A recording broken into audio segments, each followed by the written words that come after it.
নমস্কার। বাংলার সাহিত্যে আপনাদের সবাইকে জানাই স্বাগত। আজকে আমি আপনাদের গোপাল ভাঁড়ের একটি মজার গল্প পাঠ করে শোনাব। প্রথমে জেনে নিই গোপাল ভাঁড় সম্পর্কে কিছু কথা। গোপাল ভাঁড় গোপাল ভাঁড় ছিলেন মধ্যযুগের নদিয়া অঞ্চলের একজন প্রখ্যাত রম্য গল্পকার, ভাঁড় ও মনোরঞ্জনকারী। তাঁর আসল নাম গোপালচন্দ্র প্রামাণিক। তিনি অষ্টাদশ শতাব্দীতে নদিয়া জেলার প্রখ্যাত রাজা কৃষ্ণচন্দ্রের রাজসভায় নিযুক্ত ছিলেন। তিনি ছিলেন সৎ ও বুদ্ধিমান। বুদ্ধি এবং সৎসাহস থাকার কারণে রাজা কৃষ্ণচন্দ্র তাঁকে তাঁর সভাসদদের মধ্যেকার নবরত্নদের মধ্যে একজন হিসেবে অন্তর্ভুক্ত করেছিলেন। আজকের গল্প গোপালের চোর ধরা। গোপালের ঘরে চুরি করতে গিয়ে এক চোরকে ভীষণ বিপদে পড়তে হয়েছিল। গোপাল তখনও পাকা বাড়ি করতে পারেনি, মাটির দেওয়াল, টালির ছাউনি ছিল।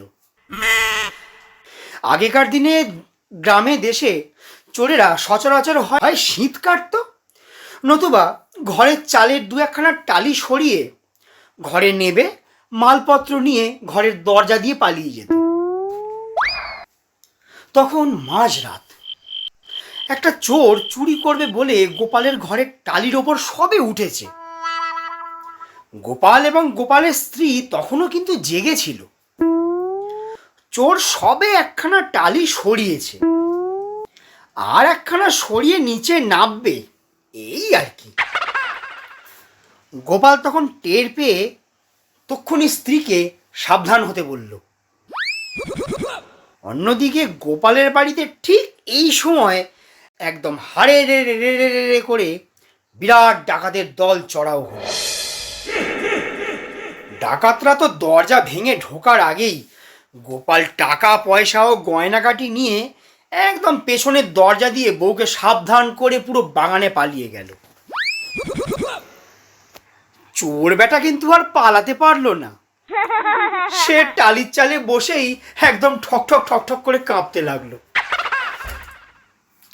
গোপালের বউ ততক্ষণে সব বুঝতে পেরেছে যে চালের ওপরে কেউ একজন আছে। ওর উপস্থিতি ডাকাত দলের আসার আগেই কিন্তু হয়ে গেছে। গোপাল অবশ্য সেজন্যে তার বউকে সাবধান করে দিয়ে গেছে এবং এটাও বলে গেছে যে এই অবস্থায় তাকে কি করতে হবে। কাঠের দরজা ভেঙে ডাকাতরা ঘরে ঢুকেই গোপালের স্ত্রীকে জিজ্ঞেস করলো, বাড়ির কর্তা কোথায় আগে বল, নইলে তোকেই রামধলাই দেব। মিথ্যা কথা বললে কিন্তু খুন করব, তাড়াতাড়ি বল। গোপালের স্ত্রী ছিল বেজায় বুদ্ধিমতী। সে ডাকাতদের বললে, বাড়ির কর্তা তো তোমাদের ভয়ে ওই টালির চালের ওপরে বসে রয়েছে। তার কাছেই তো ওই সিন্ধুকের চাবি সব আছে। এর থেকে আমি বেশি কিছু জানি না গো। তোমাদের পায়ে পড়ি গো, আমাকে মেরো না বাছাড়া, আমাকে মেরো না।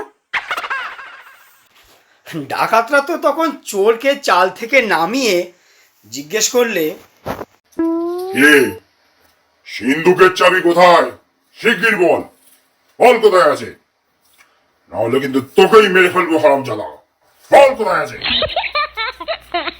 চোর তো একেবারে ভ্যাবা চাকা খেয়ে বললে, সত্যি বলছি মায়েরি, সত্যি বলছি, আমি কিচ্ছু জানি না গো, আমি কিচ্ছু জানি না। আমি এ বাড়ির কেউ নই গো, আমি এ বাড়ির কেউ নই, আমি নতুন লোক, আমি জানি না কিচ্ছু। ডাকাতরা তো চোরের কথা মোটেই বিশ্বাস করলে না। তাকে বাড়ির কর্তা ভেবে চাবি আদায় করার জন্য নির্দয়ভাবে একদম পেটাতে লাগলেন দমাদম করে। কিন্তু অগত্যা ডাকাতরা চাবি তো পেলই না কোনো মতে। এতে অবশ্য খানিকক্ষণ দেরিও হয়ে গেল ডাকাতদের।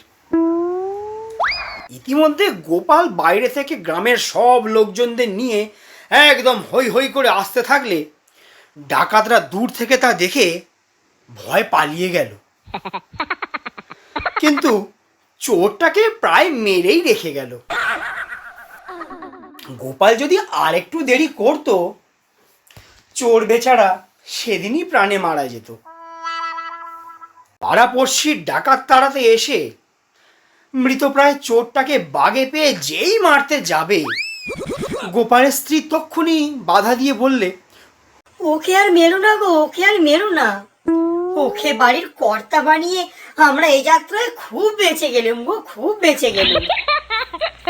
হাত মারা চোরটার উপর আর খাড়ার ঘাত দিও না গো, ও আমাদের অনেক উপকার করেছে।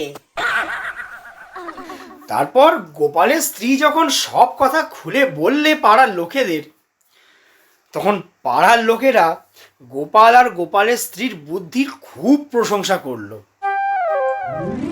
এবং শেষে চোরটাকে গরম দুধ খাইয়ে চাঙ্গা করে তুলে বিদায় দেওয়া হলো।